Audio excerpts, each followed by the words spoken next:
Bismillahirrahmanirrahim. Merdeka!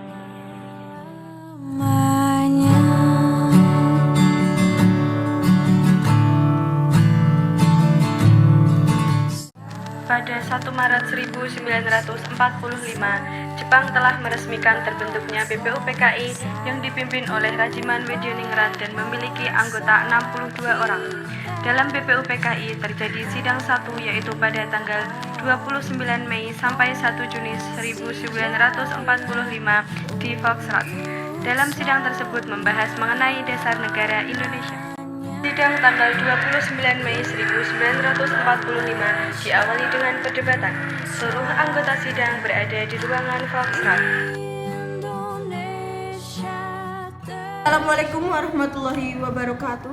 Waalaikumsalam warahmatullahi wabarakatuh. Saudara sebangsa setanah air, mari kita mengucapkan syukur atas kehadiran Allah Subhanahu wa Ta'ala. Karena hidayahnya dan rahmatnya kita bisa berkumpul di ruangan ini dengan selamat dan sentosa. Negara kita, negara Indonesia akan memulai babak baru yang akan merubah bangsa Indonesia menjadi lebih baik. Merdeka! Merdeka!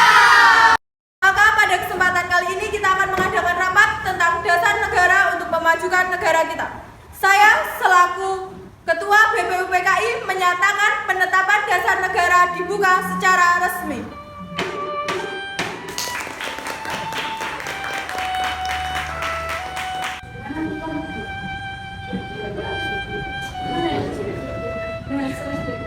Bagaimana ini?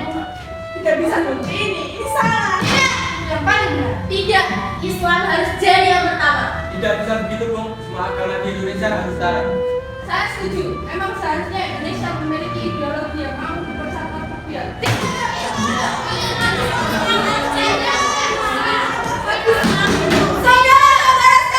Saudara-saudara sekalian, kita memang memiliki tujuan yang sama. Tapi jika kalian hanya memikirkan kelompok kalian, itu sama saja. Lebih baik usulkan usulan kalian di dalam rapat ini. memiliki usulan. Indonesia merupakan negara yang kaya akan tradisi dan budaya. Jadi, saya harapkan kita mempunyai dasar negara yang mewakili keberagaman ini. Saudara-saudara, saya telah mendengarkan beberapa usulan saudara-saudara. Saya telah menyimpulkan apa dasar yang cocok untuk negara tercinta kita. Dalam sidang hari ini, saya mengajukan usulan mengenai dasar negara yang berwujud tulisan maupun dalam bentuk lisan.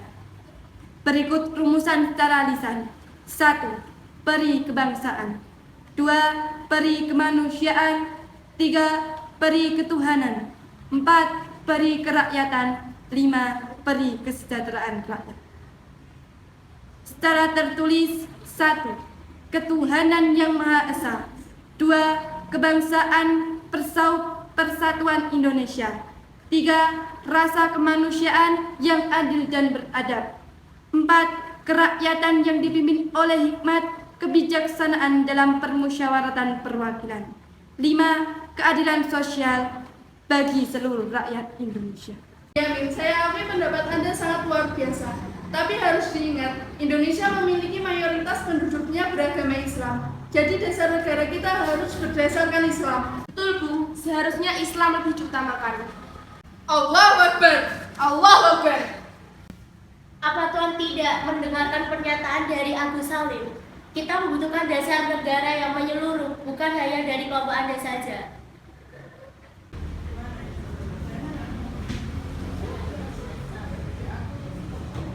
Saya sependapat dengan Saudara Muhammad Yamin. Ide saudara sudah baik karena mengandung unsur ketuhanan yang sesungguhnya, mewakili keadaan Indonesia yang beragam-agama. Sidang diberhentikan dan belum juga mendapat dasar negara yang sesuai untuk negara Indonesia. Sehingga sidang dilanjutkan pada hari selanjutnya, yaitu tanggal 31 Mei 1945 di ruang Volksraad. Saudara sebangsa dan setanah air, kita telah berkumpul untuk membahas tentang dasar negara, tapi belum menemukan titik terang yang tepat. Maka pada hari ini kita berkumpul lagi untuk membahas hal yang sama, yaitu dasar negara. Pada rapat sebelumnya telah mendapat satu usulan, yaitu 1. Ketuhanan yang Maha Esa. 2. Kebangsaan Persatuan Indonesia. 3. Rasa kemanusiaan yang adil dan beradab. 4. Kerakyatan yang dipimpin oleh hikmat kebijaksanaan dalam permusyawaratan perwakilan. dan 5. Keadilan sosial bagi seluruh rakyat Indonesia. Namun masih ada satu pada poin perdebatan. Apakah ada usulan yang baru untuk gagasan tersebut? Agama hanya tertuju pada satu Tuhan, yaitu Tuhan Yang Maha Esa. Jadi, untuk apa kita memperdebatkannya? Masih banyak hal lain yang harus kita pikirkan.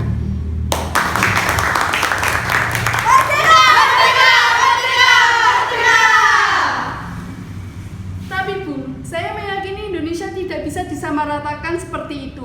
Indonesia negara Islam. Allahu Akbar. Allahu Akbar. Tapi kalau seperti itu, kenapa Bung masih rapat dengan anggota-anggota lain? Rapat saja dengan anggota Bung sendiri. Di sini kita rapat berdasarkan musyawarah. Jika Bung masih rapat menggunakan ego sendiri, silahkan pintu keluar di sebelah sana. Saudara Abu Kahar, Anda telah mendengarkan pernyataan dari Mohatta. Tidak ada gunanya melanjutkan rapat ini dengan ego. Adakah yang memiliki usulan lain? Saudara-saudara, saya ingin menyampaikan ide untuk dasar negara kita tercinta ini. Berikut asas-asas dari saya. 1. Persatuan.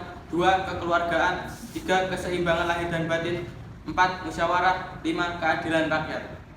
Sebenarnya, saya tidak ingin menyinggung hal ini. Namun, usulan dari Bung Supomo tidak menyatakan tentang adanya ketuhanan. Padahal, itu bagian penting sehingga harus disertakan.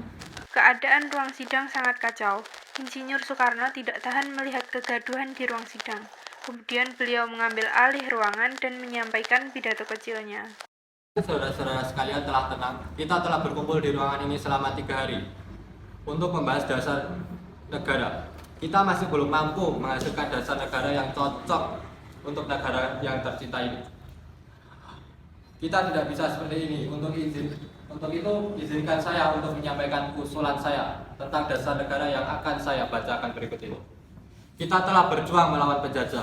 Kita telah bersatu untuk memperjuangkan tanah air tercinta. Maka harus itu kitalah tanamkan rasa persatuan pada diri generasi-generasi kita. Hal ini merupakan alasan butir pertama, yaitu 1. Kebangsaan Indonesia.